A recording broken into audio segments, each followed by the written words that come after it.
The Korean War changed a lot of things and people had no choice but to start fighting and destroying their enemies.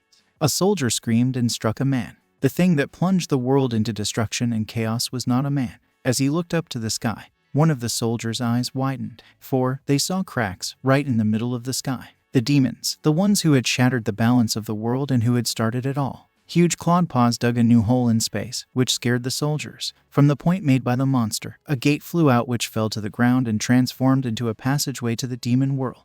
However, everything was not limited to demonic portals. Hordes of monsters, of different builds and with a thirst to spill scarlet blood on the ground, came out of them. It would seem, what would humans do if modern technology had no effect on the monsters? God had given people magical powers to fight demons. Such people, in the future, were called masters, and after the first appearance of such a person, people began to awaken very quickly and in large numbers with such powers, which gave people hope that was long lost. People who had been given divine powers could fight on the same level as demons and began to gradually destroy all the portals that managed to appear in their world. Every time another dot of demons descended upon the land, more than 10 masters would gather to destroy it. Such raids were nicknamed raids. This whole story was to introduce a man. His name was Kang Gyu Song. He worked in an enterprise, but his life changed when he awakened, and the guy is ready for his first raid, accepting an invitation from a 5th-ranking general. Kang is confident in himself. Out of the new gap of space falls a man who introduces himself as an author and decides to show up so unexpectedly that, to share information about the raid,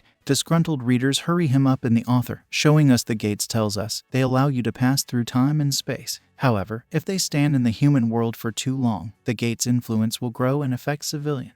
Therefore, the wizards break down the portals, showing the table, which consists of General, Beelzebub, Mammon, Lucifer, and Satan. The author tells us that they are divided by power and by rank. In total, there are 25 ranks. The distribution of the masters takes place according to the ranks of the dungeon. Tanks are ordered to go to the enemies, and they obey, carrying at full speed in the direction of the demonic mutants. The protagonist, ready for battle, is aware of the seriousness and plausibility of the situation. The tanks repel the monsters, and the demons are distracted from the other humans in favor of the tanks. They draw the monsters' attention to themselves. The commander gives the order, the archers get ready, and the Hitlers heal them when needed. The hero rushes at his enemies after an attack order, and memories come flooding back at him. People doubt in him at first whether he can handle the responsibility. The chief says his brother has only just awakened, and therefore, it is not advisable to take him with him. The commander told him not to let Gyu Song aggro the mobs, and it will be easy. The hero is highly agitated, which worries the others a bit, but they take him on the raid, and the commander told the group to put on their gear and get ready. Moved by very negative emotions towards the demons, Gyu uses his sword, gathering energy and releasing it on the monsters with such force that his surrounding comrades were stunned. Then, he gathers all the power at the tip of his sword and releases with incredible power, causing all the monsters around him to be destroyed. Evaporating gradually, they left behind their prey. The commander is very pleased, as he didn't expect such destructive power from the newcomer. Gyu Song shows his enthusiasm and says that he will try his best. The red-haired girl next to them laughs, telling the guy that he's funny and asking if he put too much power into these punches. But the guy does not hear her, struck by her beauty, and the girl, irritated, repeats her question. The protagonist finally comes out of his trance and says that he's using energy, as suddenly, a cold sweat breaks through him. You shouldn't have said that. He's been told, after all, just like a sixer. The blonde archer takes his words as a joke, and the red-haired beauty comes up close and asks if he's cheating on her. His thoughts are confused by his proximity to her. He tells her he's not joking. They are distracted from their conversation by the commander-in-chief and suggests they move on. The hero takes this as a lifeline. Looking at the commander's smile, and they continue walking through the world of purple shades, towards the portal. Stopping, he tells them that they will soon reach the mini-boss and the final one, and it wouldn't be a bad idea to repeat the instructions. According to the information they were given, which is confirmed, the boss is indeed a golem. They are slow, but extremely strong, so you have to be prepared. DPS were strong, and they got to the bosses faster than expected. Therefore, they were divided into 2 groups. As a result, the team is 2 tanks, followed by DPS, further archer, Hitler, and mage. Closes the whole group with 2 Hitler and 1 support. The first point is, the tank Minguk should distract the weak demons that they were destroyed first. The second tank distracts the boss on himself, so that he would be easier to defeat. The commander will watch everything from the center and decide who will deliver the crushing blow to the boss. He suggests to Gyu Song to deliver a decisive blow to the boss, which, the rookie is shocked. The hero is shocked. He demands such an important contribution, the commander himself. The other members of the squad are a little hesitant, though, and the girl asks if he has been given too important a role on a rookie with only his first raid. To which Myung-guk said he didn't think that the newbie militiaman would be so capable and that thanks to him, the time to pass the demons was very much reduced. Besides, they have very capable hills and Kang Gyu Song can do it if he believes in himself, which filled the hero with enthusiasm.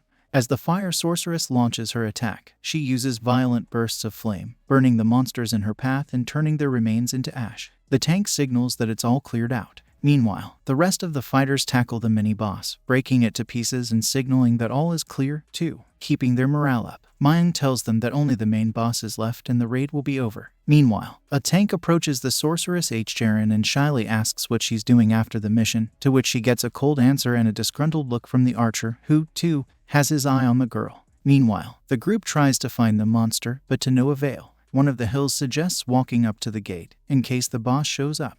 But being right next to the portal, nothing happens and they are left with no ideas. The commander was mulling over his options as to where the boss had gone and a hunch came to him. Abruptly turning around, he yells to the tank and archer to retreat immediately. Instantly, the rocks trembled and turned into a giant monster in a couple of seconds, ready to drop his stone fist on Jaron, frozen in terror. The hero's memories carry back to his training, under the watchful eye of his mentor. He taught the newcomer Milichnik to be even faster, for that is the key to life. To which Gang decided to find out if he could make up for it with tremendous strength.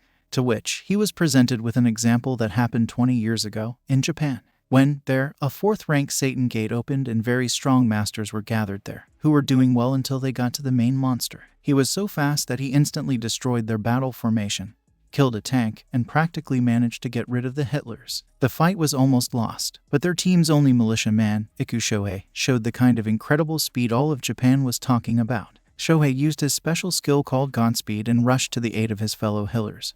He destroyed the boss by slicing it into numerous pieces. The moment he defeated the monster, he became a hero to all of Japan, and his guild, which was named an ancestry Iku guild, became so large and powerful that it began to represent Japan. It is this, making Milishnik the character of his role. He must be able to adapt and possess incredible speed in order to save his comrades. Kang rushes into the thick of things to demonstrate his Godspeed to the world.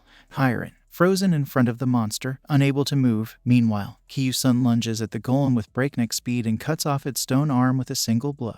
The entire squad stands in utter incomprehension and asks only one question. How did the weakest of them all come to be the strongest? Who is he? No one noticed his blows, just as no one noticed him himself. He developed such speed that it was almost impossible to keep track of him. Bouncing off the ground and spinning around the monster, Gang defends the girl, who is still standing, in place with a stunned look. Having shattered most of his armor, the monster's core is exposed, and the newcomer gives the command to his attackers, aim at the core and destroy. The archer and the sorceress, having shouted what they understood, attacked the golem with magical arrows and fire, which flew directly into the core of the boss. Upon reaching their goal, the golem was struck with incredible power, and it crumbled, leaving behind only a piece of the core. With a sigh, the whole troop exploded with victory shouts. They did it. The commander-in-chief, alerted that it remained to destroy the gate, and sent Kai-Su to do so. Shot into the portal, it cracked all around and disappeared, rising with a strong light to the sky. The newcomer was pleased. He saw the destruction of the demonic gate with his own eyes. And yet not long ago, he was an ordinary worker in a small company and could not even think of such a thing. Smiling at his thoughts, he did not hear the red-haired girl who, several times calling his name, and only by shouting it, she was able to pull him out of his musings. Grumbling unhappily at not being able to reach him, the girl thanks him with a smile on her face and offers to thank him with dinner. Asking him if he will be free tomorrow, she gets an affirmative answer and a rather embarrassed face. An association has arrived by truck, for which a report must be made. Myung-guk offers his crew minerals, but they refuse, saying they are fine. In that case, he sells the minerals and whatever fell from the mobs for cash. Going home, they once again congratulate him on a good job and let them be careful along the way. The next day, the hero woke up rested and stretching, cooked himself breakfast. Sitting at the computer, he watched the videos, among which was the one in which he fought with a stone golem, which threw him into shock. Someone had recorded his fight and put it on the net. Going into the comments, he is discouraged by how no one believes the video is real. It's a lie. We know it's not true. Why are you lying? The guy gets really annoyed by these reviews and decides to write them all nasty things. He is stopped by a bad feeling and then the hammer of truth pierces him, shocking him. He forgot about dinner with Jaron. How can that be? Shivering with cold, the girl pounces with claims on her companion, who began to apologize to her with a panting look. to which she proposes to go to dinner already, given that she had time to freeze. Once in the restaurant and ordering food, the young man apologetically asked her age. They turned out to be the same age. She was 22, and he was 25. Jaron smiled and said she would call him by his first name. She said she owed him an apology because she had recorded the video, and it had been posted on the internet. Sipping from his glass, the guy smiled, saying he thanked her for the fame that had fallen on him after the video. Turns out she's been a master for 5 years. However, she had never seen anything like this fight, and she still can't believe what happened back then. In fact, it turned out that yesterday's guys were from the Phoenix Guild, and she herself does not like to get involved and just participates in raids that will turn up. The hero learned that the girl interacts well with the Manhwa Guild, which contributes to her frequent raids with them. As he continues to drink, he tries to stop the sorceress, but she continues to drink alcohol, and it ends with him carrying her home on his back with a disgruntled face. Kyu Sung knew this would be the end of it. For so long he had waited for this date. People were turning on them and running away in a hurry when she began to vomit. That's a problem. A couple of days later, he gets a call from Jaron, who calls him to the Department of Public Safety, to which the guy happily agrees. When he gets there, he meets Kim Bum-chul. His new acquaintance is a raid leader and sapper. He wanted to meet Milichnik, who has become so famous, and he's willing to cooperate, to which the protagonist enthusiastically agrees. Jaron quickly whispers to the hero that now they are even, for she drank so much, to which the guy in a stupor agrees. With everyone in attendance, Bum-chul decides to start the event, at the same time asking the producer to record everything. This raid received increased attention since the portal appeared in the center of Yoido Island. Many masters who wanted to participate in this raid were turned down, but the best ones were chosen. The scepter thanked everyone for the honor of being the leader of this raid. Gradually losing the thread of the conversation, Kang Gyu Song retreats into his thoughts, however, not for long.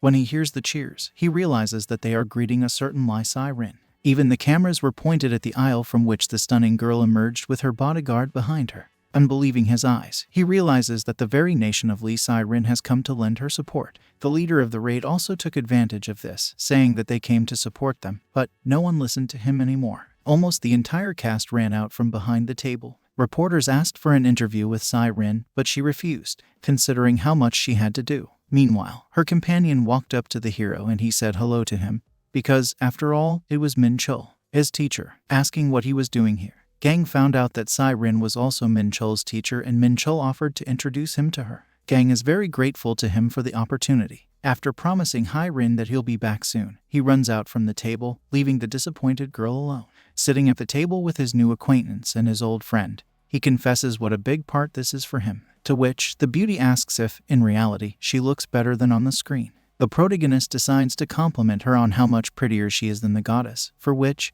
she gets her approval. She thinks the guy is hilarious, watching them from the other end of the hall. The enchantress begins to boil over, sensing the unnaturalness in their communication. Nevertheless, she gets angry, which scares the head of the raid. After grabbing a bite to eat, the red-haired girl begins to pack, and Min-chul sends the boy to see her off, for which he is very grateful. Once outside, he finally decided to ask for her contact information, but to his surprise, he encountered a cold stare. She belittled his rank, and it became clear she only communicates with Min-chul because of connections. Getting in her car, she says she feels sorry for him because he has a dark future ahead of him, and let him not even think he knows her real one. In her opinion, he is a bastard who is not worthy of her attention. The girl leaves, leaving a very angry guy behind. Clenching her fists in intense rage, Kyu Sung returns to her friend. He tells her that she is very busy, and he is flattered that he trained Lee Sai-rin herself. Smiling, he thinks the guy has a good chance of becoming a master of the Lucifer rank. To which the hero says it's time for him to go, and it's agreed that if there are any problems, he'll turn to him. As he leaves, Kyu Sung clenches his fists, saying that he will get to rank 5 without any mistakes, showing his confidence.